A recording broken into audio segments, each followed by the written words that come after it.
Assalamualaikum warahmatullahi wabarakatuh. Selamat pagi adik-adik semuanya. Apa kabar hari ini? Alhamdulillah, semoga kabar adik-adik pada pagi hari ini alhamdulillah baik ya. Baik, sebelum memulai pembelajaran pada pagi hari ini, alangkah baiknya kita berdoa terlebih dahulu menurut kepercayaan agamanya masing-masing. Berdoa dimulai. Berdoa selesai.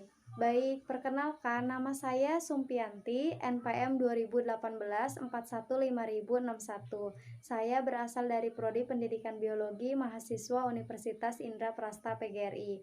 Pada pagi hari ini, saya akan menemani adik-adik semuanya dalam proses pembelajaran. Sebelumnya akan saya absen terlebih dahulu. Radiman Jaya, Aina Askaira, Muhammad Aksa, Muhammad Lutfi, Muhammad Habil Alpati. Alhamdulillah, hari ini adik-adik hadir semuanya ya. Baik, adik-adik masih tetap semangat ya, dan tentunya adik-adik harus tetap semangat dalam proses menuntut ilmu di setiap harinya. Baik, pada kesempatan kali ini saya akan menjelaskan tentang fungsi dan struktur sel-sel penyusun pada sistem pertahanan tubuh manusia. Nah, tanpa kita sadari, makanan, minuman yang kita konsumsi di setiap harinya itu banyak sekali mengandung kuman dan bakteri. Sehingga makanan dan minuman yang kita konsumsi itu perlu dimasak terlebih dahulu guna untuk membunuh kuman dan bakteri pada makanan dan minuman tersebut. Nah, tentu adik-adik pernah belajar ya tentang fungsi dan struktur sel-sel penyusun pada sistem pertahanan tubuh manusia. Nah, untuk lebih jelasnya kita simak slide berikut ini. Oke, pada slide kedua ini saya akan menjelaskan tentang sistem pertahanan tubuh pada manusia. Kalian pernah dengar nggak sih? Atau kalian pernah mempelajari nggak sih tentang sistem pertahanan tubuh pada manusia? Nah, apa itu sistem pertahanan tubuh pada manusia? Nah, sistem pertahanan tubuh pada manusia merupakan suatu sistem di mana bekerja guna untuk mempertahankan dari serangan bibit penyakit, baik itu patogen atau bakteri yang akan masuk ke dalam tubuh kita.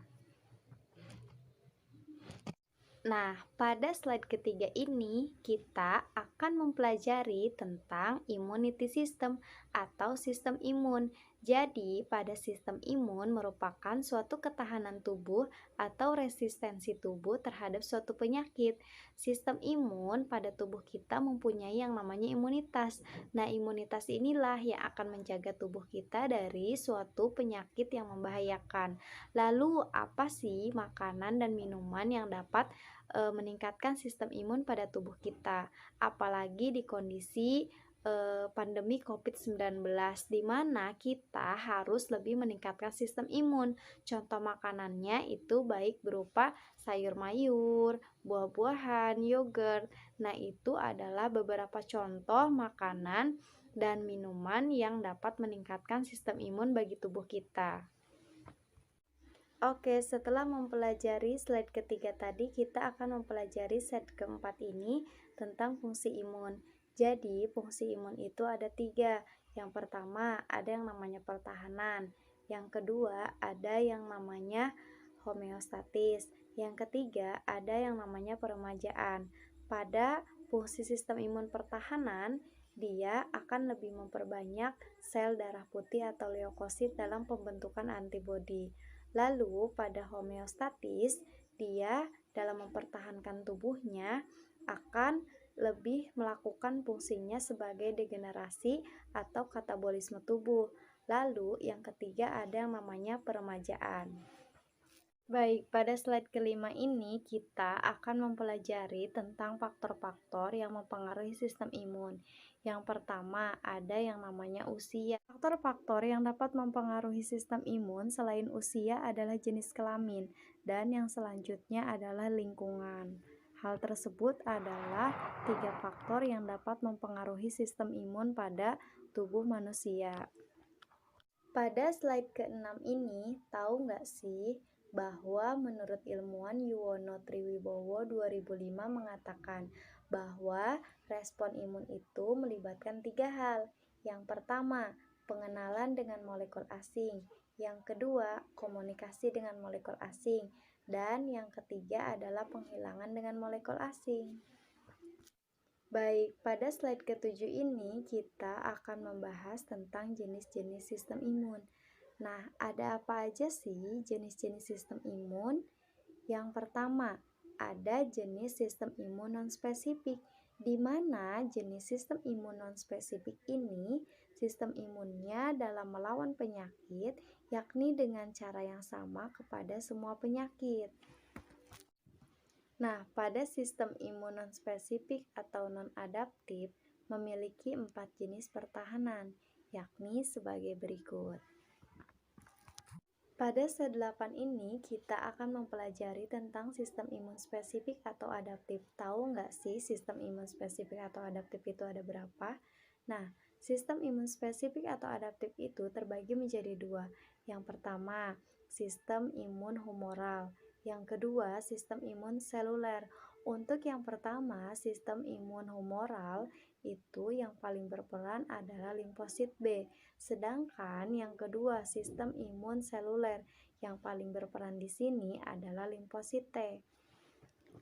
Pada slide ke-9 ini, adik-adik pernah nggak sih mendengar istilah HIV atau AIDS? Awalnya, HIV atau AIDS ini masuk ke dalam tubuh manusia, kemudian masuk ke dalam sel T, dan bahkan virus ini dapat berdiam diri untuk beberapa saat di limfosit T.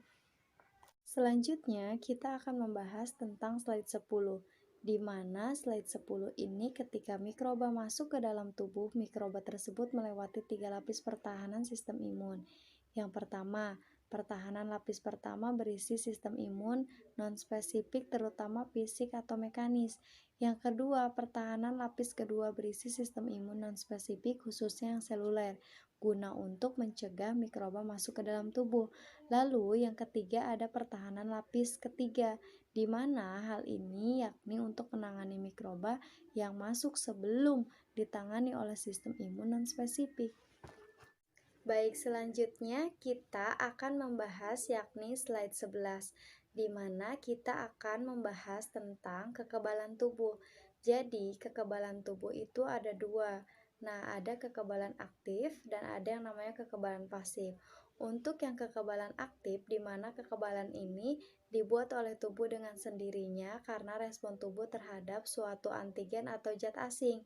Sedangkan untuk yang kekebalan pasif, di mana kekebalan ini tubuh seseorang langsung menerima antibodi yang sudah jadi, sehingga tidak perlu lagi untuk membuatnya sendiri. Selanjutnya kita akan ke slide 12. Nah, pada slide 12 ini kita akan mempelajari tentang imunisasi. Nah, imunisasi merupakan suatu tindakan untuk meningkatkan kekebalan tubuh terhadap penyakit. Dan imunisasi secara buatan atau artifisial itu diperoleh melalui pemberian vaksin. Nah, adik-adik tentu sudah tahu semuanya ya, apa sih itu vaksin? Nah, vaksin merupakan cairan yang berisi antigen atau mikroorganisme atau toksin yang dilemahkan. Nah, selanjutnya kita akan ke slide 13. Nah, slide 13 ini adalah macam-macam jenis vaksin ya. Jadi jenis-jenis vaksin adalah sebagai berikut. Baik, selanjutnya kita ke slide 14. Pada slide 14 ini, selain kita mendengar istilah imunisasi, vaksinasi, kita juga mendengar istilah inflamasi. Inflamasi atau peradangan merupakan suatu respon pertahanan tubuh terhadap masuknya mikroorganisme patogen yang dapat menyebabkan inflamasi. Nah, hal ini bisa disebabkan oleh bakteri dan virus. Baik, selanjutnya kita ke slide 15. Nah, pada slide 15 kita juga mendengar istilah antibodi. Nah, anti berasal dari dua kata. Anti artinya melawan dan body artinya tubuh. Nah, berikut ini merupakan beberapa jenis antibodi. Baik adik-adik, terima kasih untuk pertemuan pada pagi hari ini. Semoga pembelajaran hari ini mendapatkan keberkahan dan kita semua senantiasa selalu diberikan kesehatan dan selalu tetap semangat dalam menuntut ilmu. Tetap semangat. Saya akhiri pertemuan pada pagi hari ini. Kurang lebihnya mohon maaf. Wassalamualaikum warahmatullahi wabarakatuh.